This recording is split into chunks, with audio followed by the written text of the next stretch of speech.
Kabajamtootaa fi hordoftoota keenya baga nagaan dhuftan akkam jirtu? Qophii oduu keenya har'aaf qopheessine waliin isin quunnamaa jirra. Yoo yeroo jalqabaatiif chaanaalii keenya daawwataa jirtu ta'e odeeffannoo haaraa fi dhugaa yeroo hundaa argachuuf sabskiraayib gochuun waliin turuun isin affeerra.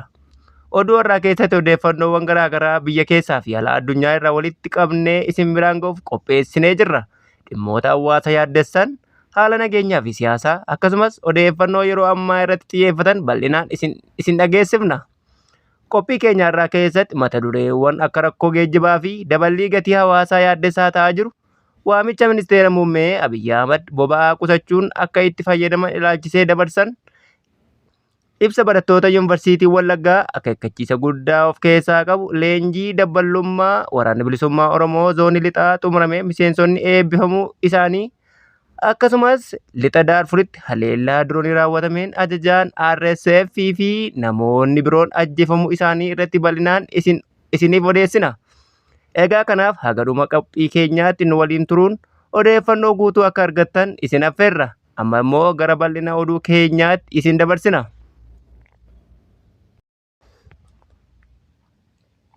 Odeeffannoo keenya ka jalqabaatiin rakkoon geejjibaa fi daballiin gatii hawaasaa yaaddessaa jiraachuun himame. Waraanni addunyaa giddu galeessaa keessatti jalqabeen booda rakkoon geejjibaa fi qaala'insi gatii biyyoota hedduu keessatti mul'achaa jiraachuun himameera. Haaluma kanaan rakkoon kun Itoophiyaa keessatti daran hammaachaa akka jiru odeeffannoon ni mul'isa. Akka gabaasni mul'isutti hanqinni boba'aa fi daballiin gatii oomishaalee garaagaraa hawaasa bal'aa akkaan yaaddessaa jira. Rakkoon kun keessumaa tajaajila geejjibaa irratti dhiibbaa guddaa geessiseera. Magaalaa Finfinnee dabalatee iddoowwan garaagaraatti geejjibni uummataa hanqachuun hawaasni bakka deemuuf rakkoo guddaa akka mudatu himameera. Hawaasni bal'aan akkasuma barattoonni gara maatii isaanii deemuu fi maatiin barattootaa gara ijoollee isaanii dhaqanii daawwachuuf yaaliin tajaajila geejjibaa dhabuu akka rakkina guddaatti kaasaa jiru. Rakkoon kun guyyaa gara guyyaatti hammaachaa akka jiru himameera. Walitti bu'iinsi mootummaa Ameerikaa fi Israa'el haleellaa Iraan irratti geggeessan booda gatiin boba'aa addunyaa irratti dabaluun ibsameera. Daballiin gatii boba'aa kunis biyyoota hedduu keessatti rakkoo geejjibaa fidaa jiraachuun eerameera. Mootummaan Itoophiyaa gama boba'aa fi tajaajila geejjibaa irratti rakkoo mudate furuuf hojjechaa akka jiru yeroo adda addaatti ibsaa tureera. Haa ta'u malee haga ammaatti rakkoon geejjibaa biyyattii keessatti furuun hin danda'amne jedhameetu himama. Keessumaa namoonni bakka tokko irraa gara biraatti deemanii deebi'uuf rakkina guddaa akka mudatu odeeffannoon ni mul'isa. Akkasumas daballiin gatii geejjibaa fageenya imala waliin kan wal hin madaalle ta'uu fi hawaasni gatii olaanaa akka kaffalaa jiru ibsameera. Haalli kun furmaata tamaa akka barbaadu hawaasni bal'aan yaada isaa ibsaa jiraachuun gabaasni ni mul'isa. Haaluma kanaan Piraayim Ministeeriin Abiyyi Ahmad rakkoo ba'aa giddu galeessaa sababa uumeen boba'aa qusachuun fayyadamaa jechuun dhaamsa dhaaman. Ministeerri muummee Itoophiyaa Abiyyi Ahmad lammiileen biyyattii boba'aa akka qusatanii fi itti fayyadama itti gaafatamummaa qabu akka taasisan waamicha dabarsaniiru. Waamichi kun rakkoo naannoo ba'aa giddu galeessaa keessatti hammaachaa jiru irraa kan ka'e dhiyeessiin boba'aa addunyaa irratti rakkoo mudachaa jiru irratti xiyyeeffata. Ergaa isaanii keessatti ministeerri muummee biyyoonni boba'aa alaa irraa bitanii fi fayyadaman dhiyeessii gahaa argachuuf rakkina keessa akka jiran ibsaniiru. Kanaafuu hanga haalli dhiyeessii boba'aa tasgabbaa'utti lammiileen boba'aa qusachuun itti fayyadamuu fi wantoota barbaachisoo irratti dursa kennuu akka qaban gorsaniiru. Abiyyi Ahmad akka jedhanitti rakkoo ba'aa giddu galeessaa kanaan biyyoonni boba'aa bitanii fayyadaman akka barbaadanitti argachuun rakkisaa ta'aa jira jedhan. Kanaafuu uummanni haga rakkoon kun furamutti boba'aa of eeggannoon akka fayyadamu waamicha isaanii dabarsaniiru. Dabalataanis dhaabbileen boba'aa raabsan, buufataaleen boba'aa fi fayyadamtoonni hundi qabeenya jiru itti gaafatamummaa akka bulchan yaadachiisaniiru. Waamichi kun yeroo walitti bu'iinsi siyaasaa ba'aa giddu galeessaa keessatti hammaachaa dhufuun gabaa zayitii addunyaa irratti sochiin gatii ol ka'aa fi rakkoon dhiyeessii anniisaa addunyaa irratti uumamaa jirutti dhufeera.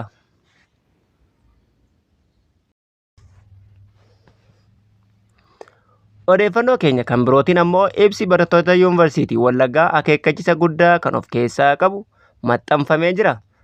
Barreeffamni tokko maqaa diddaa qeerroo jibbaataa jedhuun ba'e barattoota yuunivarsiitii Wallaggaa irraa ba'e jechuun ibsame. Yeroo ammaa bakka garaagaraatti bal'inaan maxxanfamaa fi tamsa'aa jira. Barreeffamni kun akeekkachiisa guddaa kan of keessaa qabu ta'uu ibsameera. Ibsi kun akka ibsutti barattoonni Yuunivarsiitii Wallaggaa haala uummanni Oromoo yeroo ammaa keessa jiru irratti yaaddoo guddaa akka qaban ibsaniiru. Uummanni isaanii miidhaa fi rakkoo garaa garaa keessa akka jiru eeruun miidhaa kana akka dhaabbatuuf waamicha isaanii dabarsaniiru. Ibsa isaanii keessatti uummata Oromoo irratti rakkoo fi miidhaan irra deddeebiin raawwatamaa jiru dhaabbachuu akka qabu hubachiisanii jiru. Kana malees uummanni akka nagaan jiraatuuf mirgi isaa akka kabajamu gaafachaa jiru. Barattoonni kunneen akka jedhanitti haala amma jiru yoo akkasumaan itti fufe diddaa fi mormiin karaa nagaa gaggeessuuf qophii akka ta'an hubachiisaniiru.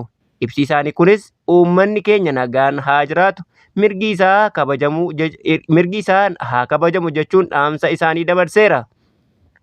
Akkasumas barreeffamni kun dargaggootaa fi qaamota hawaasaa biroo akka of eeggannoo cimaa godhanii fi haala jiru irratti xiyyeeffannoo akka kennan waamicha dhiyeesseera. Barreeffamni kun bakka garaa garaatti maxxanfamaa akka jiru himameera. Akeekkachiisa guddaa kan of keessaa qabu ta'uu odeeffannoon ni mul'isa. Kanaafuu qaamoleen dhimmi ilaallatu xiyyeeffannoo kennanii ilaaluu akka qabanis himameera. Dhuma irratti barattoonni Yuunivarsiitii Wallaggaa maqaa diddaa qeerroo ijibbaataa jedhuun ibsa isaanii dabarsuun rakkoo uummata isaanii irratti raawwatamaa jiru akka dhaabbatu gaafatanii jiru.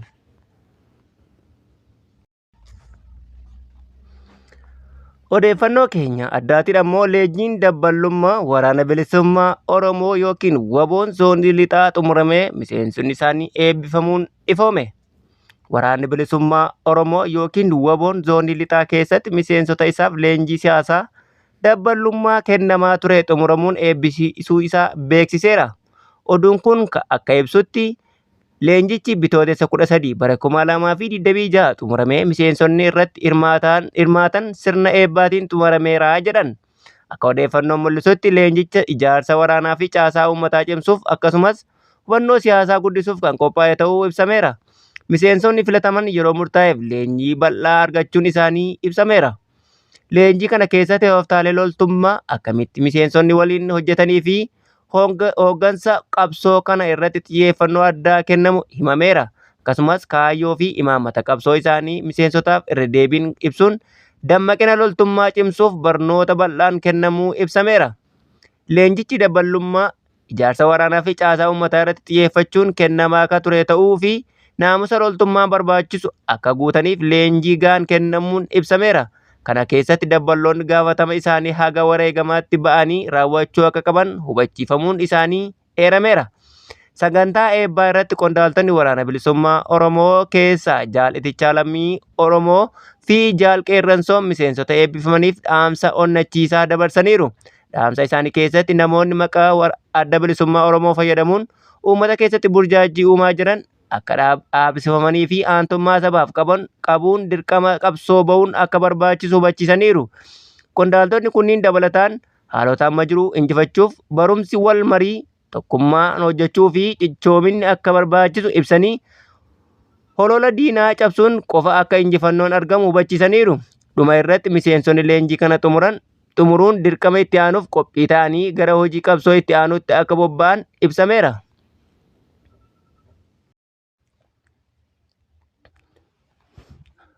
Odeeffannoo keenya biyyoota ollaatiin lixa Daarfuritti haleellaa dorooniin ajajaan RSF fi namoonni 12 ajjeefamanii jedhame. Waraanni Sudaan lixaa Daarfur keessatti haleellaa doroonii raawwateen ajajaa garee finciltoota tokkoo fi namoota biroo 12 ajjeefamuu isaanii beeksise. Odeeffannoon kun bitootessa 16 bara 2026 kan ba'e yoo ta'u haleellaan kun jimaata darbe magaalaa Foor Baaraangaa keessatti raawwatamuun ibsameera. Akka maddi waraana Sudaan Tirbuneetti himetti haleellaan diroonii kun konkolaataa waraanaa irratti xiyyeeffachuun raawwatame jedhe. Haleellaa kanaan qondaalli sadarkaa meejar jeneraal tokko dabalatee namoonni 13 ajjeefamuu fi namoonni 23 biroo madaa'uu isaanii ibsameera. Namoota ajjeefaman keessaa meejar jeneraal Abdurraahim Baahir Jaalii kan jedhamu yoo ta'u, inni ajajaa beekamaa garee finciltoota Rapid Support Force yookiin RSF naannoo lixa Daarfur keessatti socho'aa ture jedhameera. Maddi odeeffannoo akka ibsutti jeneraalichi naannichatti loltoota bobbaasuu fi sochoosuu keessatti kan nama gahee guddaa qabu ture jedhan. Akkasumas dhiyeessii loojistikii biyyoota ollaa Afrikaa irraa dhufu to'achuuf hojii olaanaa hojjechaa ture jedhameera. Haleellaan kun qaama duula qilleensarraan waraana Sudaan torbeewwan darban keessa naannoo Daarfur keessatti geggeessaa ture keessaa tokko ta'uu ibsameera. Naannoon Daarfur garuu yeroo ammaa bal'inaan to'annoo garee RSF jala akka jiru odeeffannoon ni mul'isa. Gabaasni Sudaan Taarbuneen akka ibsutti Meejar Jeneraal Abdurraahim Baayer Jalii keessumaa naannolee Daarfurii fi kibba Daarfur keessatti humna RSF cimsuuf loltoota sochoosuu keessatti gahee olaanaa qaba ture jedhan. Kunis hoogganaa garee kanaa keessatti nama dhiibbaa guddaa qabu akka ta'u isa taasiseera jedhu. Haleellaa kana booda haalli nagayaa naannoo Daarfur keessatti daran dhiphachuu akka danda'u odeeffannoon ni mul'isa. Egaan dhaggeeffattootaa fi hordoftoota qophii hundee miidiyaa kanneen chaanala keenyaaf haaraa taatan laayik, sheer, koppii liinkii gochuun nu hordofaa jechaa qophiilee har'aaf qopheeffan kan hagammaa ture. Hamma qophii biroo walitti deebinutti nagaan nuuf tura.